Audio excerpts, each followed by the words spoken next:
Mais um episódio de Muito Além de um Conto de Fadas, porque nós estamos aqui efetivamente trazendo para você, nos vários eventos, a fenomenologia, de como que a nossa consciência espiritual está afetando as situações materiais, como o mundo material é afetado por uma situação espiritual e como todas as coisas que acontecem em nossa vida nunca são por acaso.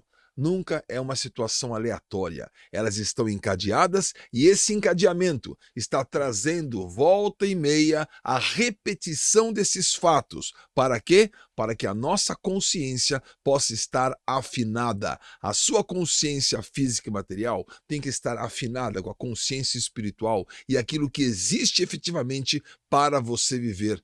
É lamentável uma existência que não esteja afinada com essa consciência, mas quando você está interpretando os fatos de acordo com a consciência espiritual, você será a pessoa mais feliz do mundo. Por isso, vem aprender ouvindo os relatos, venha entender ouvindo as histórias, como em uma repetição, você com discernimento, você identificando, vai trazer uma consciência de muita felicidade para você. Mais um episódio, muito além do Conto de Fadas, Marcelo Galvão, mais histórias inspiradoras para você. Betão, muito obrigado pela sua introdução, muito inspiradora para todos nós também. Amém. Muito obrigado. Meus amigos, minhas amigas, vamos dar seguimento então aqui à narrativa sobre esse livro aqui maravilhoso que eu fui instrumento para escrever e das experiências maravilhosas que o mundo divino espiritual me concedeu, com a experiência direta do mundo divino espiritual ou da atuação do mundo divino espiritual, para que gradualmente a minha consciência fosse se transformando de uma consciência materialista. Eu era um trouxa como os trouxas do Harry Potter, que ignoram a existência de Hogwarts, da magia, que é simplesmente uma indicação da ficção para toda essa realidade do mundo espiritual e para a existência de seres espirituais. Quando eu escrevi o Muito Além de um Conto de Fadas, eu coloquei aqui um subtítulo: aquilo que a nossa consciência nos revela. E a nossa consciência quem é? Na época eu não tinha claro isso para mim. Nossa consciência é o nosso próprio espírito. Nosso espírito é um ser espiritual vivendo em meio a seres espirituais. E conforme a nossa consciência vai se desenvolvendo, conforme a gente evolui espiritualmente, que significa ter uma consciência maior sobre fenômenos do mundo espiritual, a gente vai cada vez mais percebendo que nada da nossa visão de maia, de ilusão da realidade moderna e da ciência moderna existe na forma como a ciência nos traz. Cada vez mais o que a gente vai perceber é que em tudo, nesse microfone, em mim, em tudo na natureza, em tudo no ser humano, só o que existe são seres espirituais. A gente está falando nos nossos podcasts sobre os desvios da psicologia, os desvios da física, e trazendo N outras séries, N outros podcasts, vídeos, para mostrar o seguinte: no fim do dia, o que existe são apenas seres espirituais. Não existe matéria, não existe partícula, não existe onda, não existem leis da física. Tudo o que existe são seres espirituais. E a gente só vê a aparência da atuação desses seres, e por isso a nossa ciência é muito imperfeita, porque quem vê a aparência e não vê o ser por si só, não vai entender verdadeiramente toda a atuação, toda a gama desses seres. Então, cada vez mais a gente vê que a nossa ciência moderna está derrubando todas as constatações, os fatos medidos pelos equipamentos modernos estão mostrando que tudo que a gente sabia da física teórica é bobagem, nada disso existe. Big Bang, expansão das galáxias como é, todos os fenômenos relacionados à luz, à química, a tudo. Nada é como a ciência nos disse, e tudo isso está mudando. E do outro lado, com relação ao Maia interior, nada é como a nossa psicologia, medicina, psiquiatria diz que é o ser humano. O que existe são seres espirituais atuando e nos influenciando o tempo todo no nosso corpo físico, etérico, astral, no eu. Então, quando a gente se eleva e se desenvolve espiritualmente, a gente vai ver que no fim do dia é uma expressão em inglês, mas a gente vai ver que a realidade última de toda a existência é simplesmente a existência e a vida de seres espirituais na base de todos os fenômenos da criação. E aí ciência e religião, elas vão encontrar um caminho comum, uma convergência em algo que não é nem ciência e nem religião, é espiritualidade. Espiritualidade o que é? É conhecer a vida de seres espirituais e, a partir delas, as leis espirituais que regem tudo na criação. E aí a gente vai ter fatos espirituais que a gente observa para confirmar a existência desses seres, a existência dessas leis. Então esse é o estado em que eu estou hoje, muito além do que eu estava quando escrevi o Muito Além de um Conto de Fadas. Hoje é clara para mim a existência desses seres espirituais e como eles atuam na base de tudo, a vida de seres espirituais. Mas o Muito Além de um Conto de Fadas é um processo que narra essa transformação da minha consciência. Então nós vamos seguir aqui de forma cronológica, vamos pular várias coisas, porque não vamos falar sobre o livro inteiro, nós estamos separando alguns pontos importantes dele, e aí eu vou falar desses pontos aqui do livro. Então, a gente gravou o último podcast com a experiência central do livro, sendo toda ela narrada, o encontro com o Cristo no etérico, que é essa dimensão invisível, mas ainda totalmente conectada com a dimensão material, físico-material, terrena, esse Maya, essa ilusão terrena que a gente enxerga aqui. Então, narramos esse encontro com o Cristo, e aí, no Muito Além de um Conto de Fadas, ocorre o desdobrar de tudo que essa experiência representou. E hoje nós vamos pular algumas dessas experiências, mas já chegar no ponto em que eu digo que Maharishi entra para a história. É um dos capítulos lá. Maharishi entra para a história.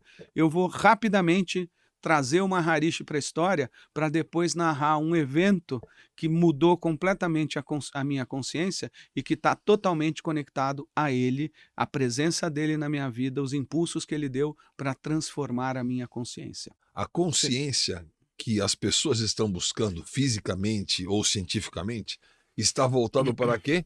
Para o empírico. A ciência só fala isso, né? Se você tem uma base empírica e se isso é verificável, se isso foi comprovado pela ciência, e essa balela toda é como que alguém cego dissesse: olha, nós estamos constatando a nossa cegueira e você então pode ver aqui a nossa cegueira. Você pode ver a cegueira de alguém? E isso é o grande paradoxo da ciência, onde ela quer mostrar uma cegueira e não quer se confirmar que tudo começou do espírito e tudo que se expressa é espírito. Então, na gênese de todas as situações que existem, é espírito. E quando você entende que a Bíblia está descrevendo justamente princípio, Deus, céu, terra, está todas as coisas colocadas e cabe essa leitura, e nós vamos ter uma leitura de toda a palavra para mostrar como esses elementos todos, eles estão confirmados pela criação, por uma criação evolutiva, voltada para declarar como esse espírito que se move sobre as águas está construindo todas as coisas. Então, há espírito no começo, há espírito no final, há espírito na dinâmica, há espírito no descanso. Isso é do primeiro ao sétimo dia e em todas as repetições. Por isso que esse ciclo de 7 é importante, e quando você vai ouvir os relatos que o Marcelo tem para trazer, você vai entender a visão cíclica que o Espírito está buscando, voltando os fatos, voltando as situações, para quê? Para que você ganhe essa consciência. Então, ouça cada relato, entendendo que na sua vida, esses ciclos que estão indo e voltando, estão querendo levar você a consciência do Espírito, que se iniciou nele, que termina nele e que constitui em você esse Espírito cada vez mais forte, mais definido e identificando a sua própria existência. Eu sou um ser identificado no Espírito. Eu espero que você possa, ao fim desses relatos, também ter a mesma conclusão científica espiritual. Muito obrigado de novo, Betão. Betão trouxe aqui um ponto que eu quero frisar.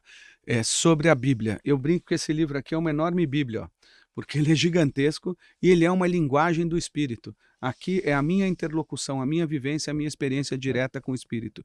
E a Bíblia, ela só fala de Espírito, porque a Bíblia, ela é escrita em hebraico e aramaico, e o hebraico e o aramaico são uma língua do Espírito. Os anjos falam através do hebraico e do aramaico. Então, eu estou fazendo um trabalho aqui com o Betão, toda vez que a gente volta para a Bíblia e a gente vê o termo original bíblico, que o hebraico ele é como imagens, a gente está mais acostumado com línguas como o japonês, como o chinês, que já caíram bastante, não são mais linguagens do espírito, mas elas falam em imagens. No seu início, elas eram uma linguagem do espírito falando em imagens. A Bíblia é uma perfeita imagem, uma linguagem do espírito falando em imagens. Ela é imagem e ela é número ao mesmo tempo. E a partir desse entendimento da linguagem do espírito, da linguagem dos anjos na Bíblia, cada vírgula, cada palavra, cada sílaba na Bíblia é pura espiritualidade, é falar do Espírito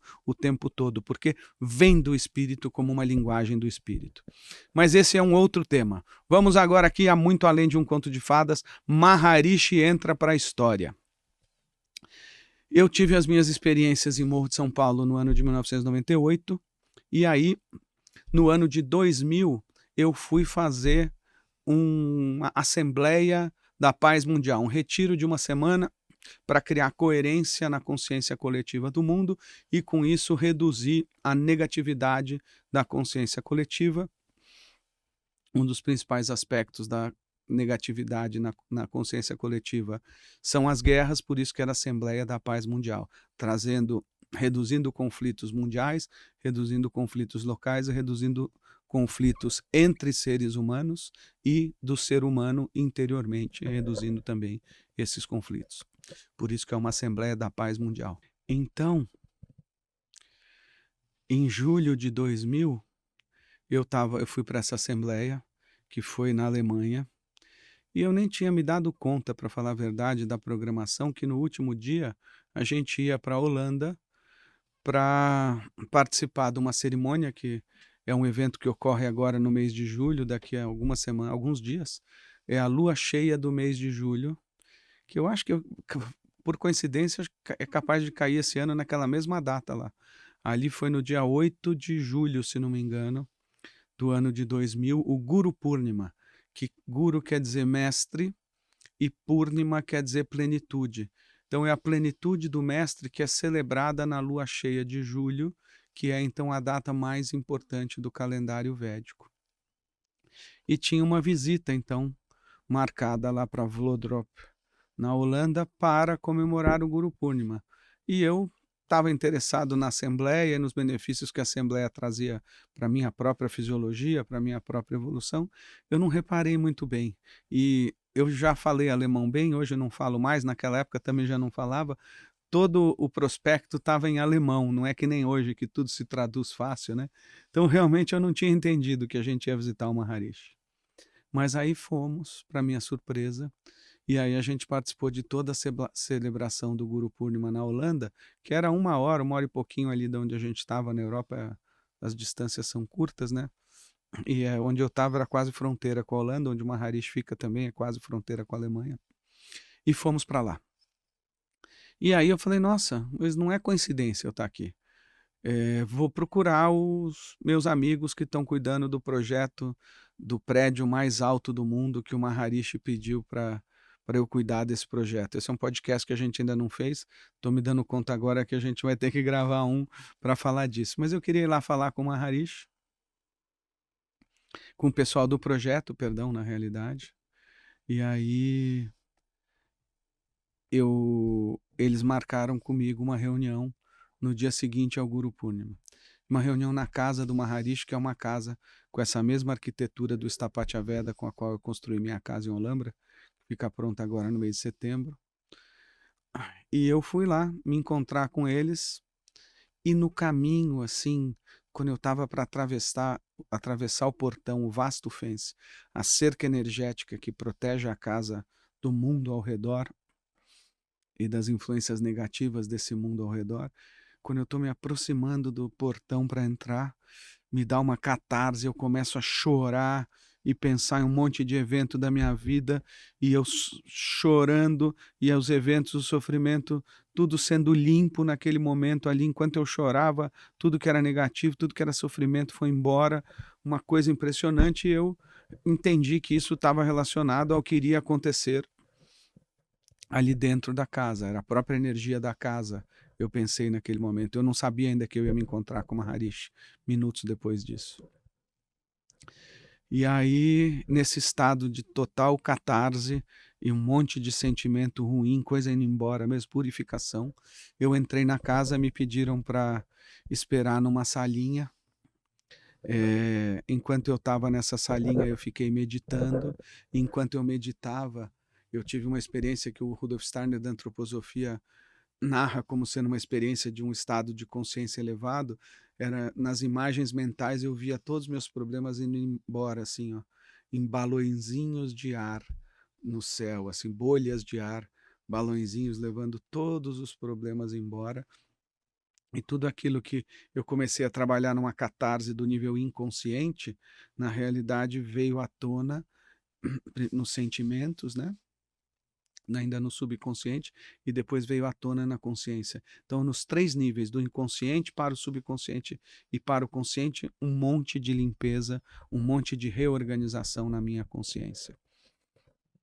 E aí, o Dr. Benjamin Feldman, com quem eu já estava em contato há aproximadamente 1 ano, e que cuidava do projeto do Maharishi Tower aqui em São Paulo, que era aquela torre que o Maharishi anunciou que ia fazer lá no bairro do Pari, ali perto da Rua das Noivas, e que teve o envolvimento de um empresário chamado Mário Garneiro. Saiu na capa da Veja que o Maharishi ia fazer esse projeto, e aí eu vi aquilo e falei, não, isso não é para o Mário Garneiro, isso é para mim. Como o Mário Garneiro envolvido nisso?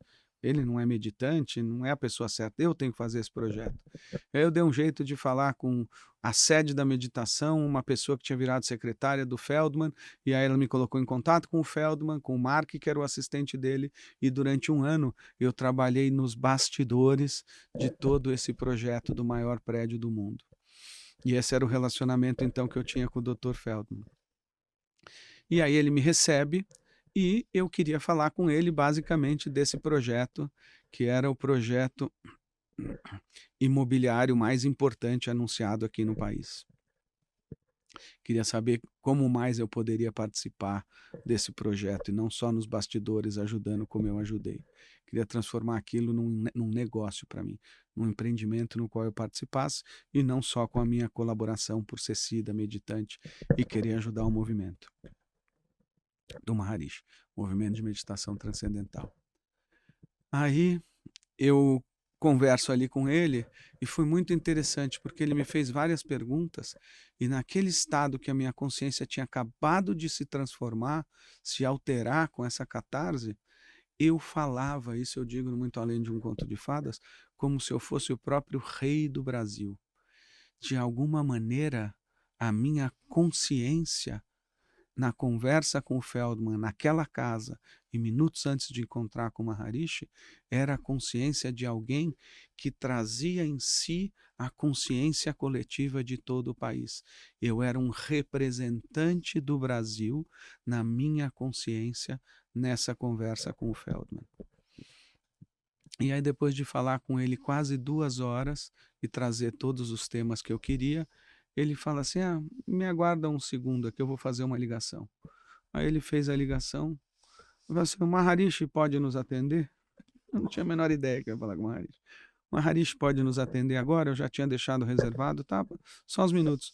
Aí demorou lá uns minutinhos, o Maharishi entra na conversa, Betão. Eu estava na casa, praticamente, eu estava no andar térreo, praticamente embaixo do quarto dele, que ficava no andar de cima. Naquela época, desde que ele mudou para essa casa, ele não saía mais e ele não recebia mais as pessoas pessoalmente, para poupar energia. Então ele ficava trabalhando ali do quarto dele, ele não dormia, meditava 3, 4 horas por dia, não dormia, vivia de água, 2 castanhas durante muito tempo, ele fazia esse tipo de jejum. Já um corpo físico bastante sublimado e o espírito atuando através desse corpo físico, e o corpo físico já tinha pouco contato com essa realidade terrena, então ele se poupava, era um instrumento mesmo, uma carcaça, que nem você diz, que era instrumento para o espírito e para outros seres espirituais se manifestarem através dele e atuarem aqui nessa dimensão terrena. Então eu tive essa felicidade de ter essa conversa com o Maharishi, e foi a coisa mais impressionante do mundo. Primeiro porque o Dr. Feldman, a tudo aquilo que eu tinha falado em 2 horas, ele resumiu para o Maharishi talvez entre 5 e 7 minutos, sem nenhum viés, Betão. Foi perfeito tudo que ele falou, exatamente o que estava na minha consciência, passou para a consciência dele, ele passou para a consciência do Maharishi. Mas uma capacidade de síntese que ele teve, que eu digo no livro, parecia algo sobre-humano, e que eu entendo hoje que vem de você praticar a meditação transcendental, a técnica de Siddhis há muito tempo, e todas as outras tecnologias do Maharishi, né? Inclusive essa da casa Vasto, da casa Stapatya-Veda, que dá uma clareza mental, algo impressionante você viver, trabalhar, ter atividades nessa casa. Eu estou lá há 4 anos na minha casinha de 90 metros quadrados, que foi provisória, e desde o dia que eu entrei lá, a sensação que eu tenho é que eu nunca tive tanta clareza mental na minha vida. É impressionante. E foi essa mesma clareza mental que eu experimentei esse dia, então, com o Maharishi. E depois de ficar estupefado com a síntese que o Feldman fez, eu falei por quase 2 horas com o Maharishi. E eu não fiz uma pergunta, Betão. O Maharishi lia os meus pensamentos e todas as perguntas que eu fazia, ele respondia. Quem uma outra hora fez alguma intervenção foi o Dr. Feldman. Eu só precisava pensar e imediatamente o Maharishi respondia as minhas perguntas. Algo impressionante, um processo de total limpeza, clareza, purificação, e esse fenômeno dessa conexão telepática dele no nível de consciência dele, podendo influenciar a minha consciência. E eu digo que o mais interessante desse encontro é que não só ele lia os meus pensamentos, como tudo que ele falava, me fazendo propostas para atuar nos projetos dele, onde eu achava que algo era impossível só na limitação do meu nível de consciência. Ele conseguia aprofundar o meu nível de consciência na própria conversa, e naquela conversa, naquele nível mais aprofundado de consciência, eu conseguia enxergar que aquilo que ele estava falando não só era possível, mas necessário. Necessário como o principal, ou a principal coisa para transformar a consciência da humanidade de algo muito negativo em algo de luz, em algo positivo e espiritualizado. Eram projetos para transformar o mal em bem, para transformar o status quo do mundo no seu baixo nível de consciência num nível mais elevado de consciência. E aí, nesse primeiro dia, foi engraçado que eu não falei com ele do projeto do maior prédio do mundo. Ele me pediu e me apresentou pela primeira vez o projeto de remoção da pobreza mundial. Uau. Que era um projeto, isso no ano de 2000, para usar as terras agrícolas não utilizadas, né, que não eram utilizadas, as terras não utilizadas para a agricultura nos países em desenvolvimento, para desenvolver a agricultura, para isso ser a mola propulsora do desenvolvimento dos países, e também a mola propulsora para eliminar essa pobreza mundial nesses países e também a fome no mundo. E um objetivo muito elevado, que, como eu disse no início, eu não entendi, mas através da atuação da consciência dele na minha, ele me trouxe para um nível mais profundo em que eu via que aquilo era possível. Mas não foi só a questão intelectual, ele me tocou também do ponto de vista de um impulso de compaixão, que é o que me move até hoje. Os impulsos de compaixão que eu recebi do Maharishi nessa primeira conversa são os principais impulsos inconscientes que movem todo o meu ser e toda a minha atuação nessa minha existência terrena. A compaixão pelos outros seres humanos. E que era algo que, dentro da minha boba visão de um jovem materialista de 30 anos de idade, não existia na minha vida. Ao invés da compaixão, existia ainda muito egoísmo, né? Uma forma disfarçada, talvez, de altruísmo, querendo fazer negócios com um mestre como o Maharishi, mas querendo com isso gerar algum retorno econômico. E tudo que eu fazia na minha vida não tinha ainda esse impulso de compaixão. Ele me acende uma chama verdadeira no meu coração, que me transforma naquele momento e que tem os seus impulsos dessa transformação até hoje, tem movido toda a minha vida. É interessante você entender que o que Deus pode aceitar como algo que você faz para alguém está 100% ligado à motivação que você tem em fazer. E quando você tem um encontro de uma comunhão, então o que é importante você notar nessa questão da comunhão? A Bíblia tem um relato, Marcelo, de Abraão se encontrando com Melquisedeque. E esse encontro de Abraão com Melquisedeque é um encontro que, de repente, Melquisedeque vai ao encontro de Abraão e leva a ele pão e vinho. E o pão e o vinho é o sinal da comunhão. Abraão não estava esperando aquele encontro acontecer.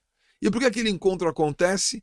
Porque Abraão tinha feito um resgate do seu sobrinho Ló, que não merecia nada. Foi 100% por compaixão. Foi 100% por um desejo de resgatar alguém que estava numa guerra de 4 reis contra 5, né? Faz o bet aí. Vão ganhar os 5, né? Cada um pega um, pois é, ganhar os 4. E Ló estava nos 5. O que aconteceu com Ló? Ló falou assim, Abraão, vamos dividir. Eu vou para um lado, você vai para o outro. Eu vou escolher aqui as terras do Jordão, a Campina, todo lugar maravilhoso, você fica com o resto. E Abraão assentiu essa condição. Ló escolheu o melhor que existia, né? Como se assim, olha, eu vou ficar com Pinheiro, Jardim, você fica aí com Pirituba, né? Com todo respeito às regiões. Mas o que aconteceu? Depois de algum tempo, Ló estava num poço de betume.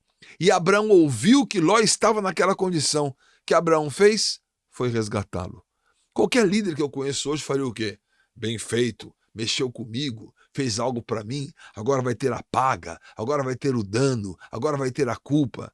Nós estamos falando aqui de encontros, falando aqui de espiritualidade, falando aqui de motivação, aonde o evento da sua vida pode ser útil para Deus no seu testemunho, porque você está agindo esvaziado, porque você está agindo para que o outro seja beneficiado, como disse Marcelo, sem uma preocupação econômica, uma situação, ou até mesmo se aquele projeto como um todo, ele vai acontecer.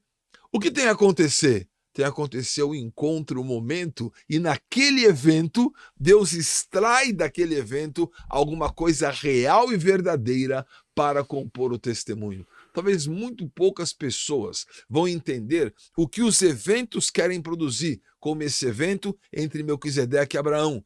E é o que aconteceu terminando esse evento.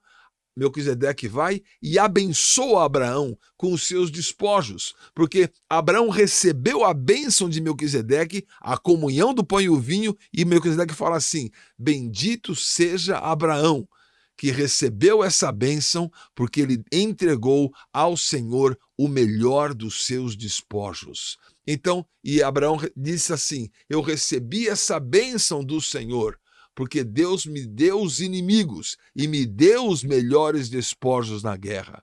Então você está reconhecendo que os eventos da sua vida têm a marca do Senhor, não para uma finalidade, para naquele momento a compaixão do Senhor, porque ele foi resgatar quem não merecia, aconteceu e o Senhor devolve a ele esses despojos. Esses eventos que você está ouvindo, esse relato que ele teve com o Maharishi, tudo isso é uma significação de você entender que a motivação da sua vida é o que vai ser testada em todos os eventos que você participa. Não é nem a finalidade, não é nem a consequência, é a motivação naquele instante T igual a X, é aquele momento T igual a T1, é naquele instante que você vai ser provado se aquele encontro é um encontro de realidade e significância na dimensão espiritual.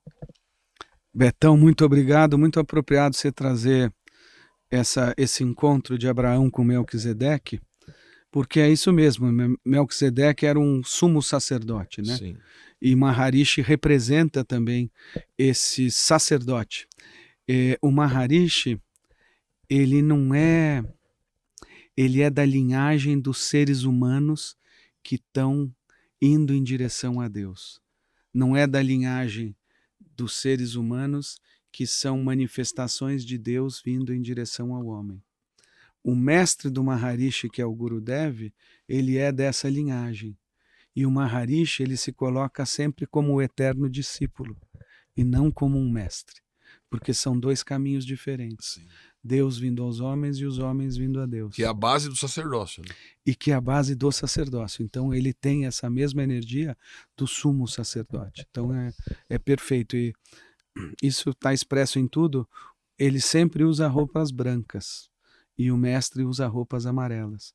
E você vai ver sempre nas representações do Maharishi, ele de roupas brancas, aos pés do mestre dele, que era Gurudev, no finalzinho de toda uma linhagem colocada num rio e numa montanha de todos os sagrados mestres da tradição védica, tem ali o Gurudev e aos pés do Gurudev está o Maharishi.